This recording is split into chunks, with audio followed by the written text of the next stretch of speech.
Mapagpalang araw po sa inyong lahat. Ngayon po ay araw ng Biyernes, ika-13 ng Pebrero. Pakinggan po natin ngayon ang mabuting balita ng Panginoon. Pagbasa mula sa unang aklat ng mga hari. Noong panahong iyon, lumabas ng Jerusalem si Jeroboam at nasa lubong niya si Ahihas, ang propetang taga-Silo. Ito'y nag-iisa at bago ang dalang balabal. Walang ano-ano'y inalis ni Ahihas ang kanyang balabal at pinagpunit-punit sa 12 piraso. Sabi niya kay Jeroboam, "Kunin mo ang 10 piraso sapagkat ganito ang ipinasasabi ng Panginoon, ang Diyos ng Israel. Hahatiin ko ang kaharian ni Solomon at ibibigay ko sa iyo ang 10 lipi. Matitira sa kanya ang 1 lipi alang-alang kay David na aking lingkod at alang-alang sa Jerusalem ang lungsod ng aking hinirang sa lahat ng lipi ng Israel." Buhat noon hanggang ngayon, humiwalay ang 10 lipi ng Israel sa paghahari ng angkan ni David. Ang salita ng Diyos. Salamat sa Diyos. Salmong tugunan. Tinig ko'y iyong pakinggan, ang sabi ng poong mahal. Ang Diyos-Diyos ay huwag mong paglingkuran. Diyos ng ibang bansay di dapat luhuran.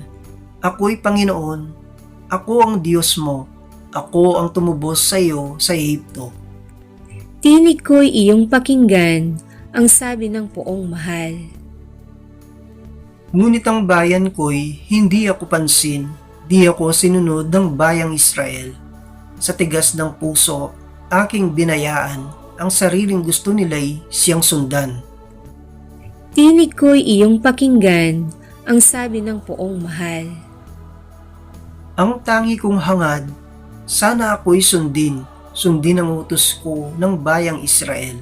Ang kaaway nila'y aking lulupigin, lahat ng kaaway agad lilipulin. Tinig ko'y iyong pakinggan, ang sabi ng poong mahal. Aleluya, aleluya. Kami iyong pangaralan upang amin matutuhan ang salitang bumubuhay.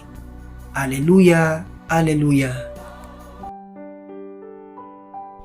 Ang mabuting balita ng Panginoon ayon kay San Marcos.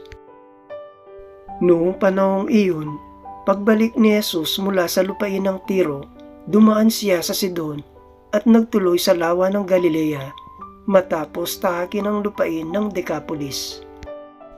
Dinala sa kanya ang isang lalaking bingi at utal at ipinamanhik nila na ipatong sa taong ito ang kanyang kamay.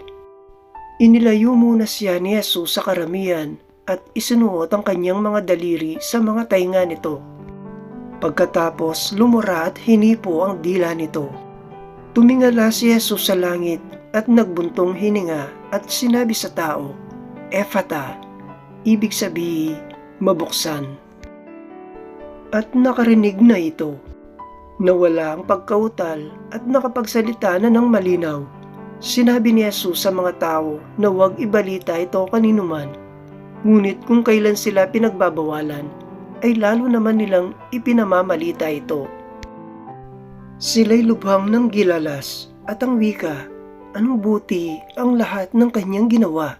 Nakaririnig na ang bingi at nakapagsasalita ang pipi. Ang mabuting balita ng Panginoon.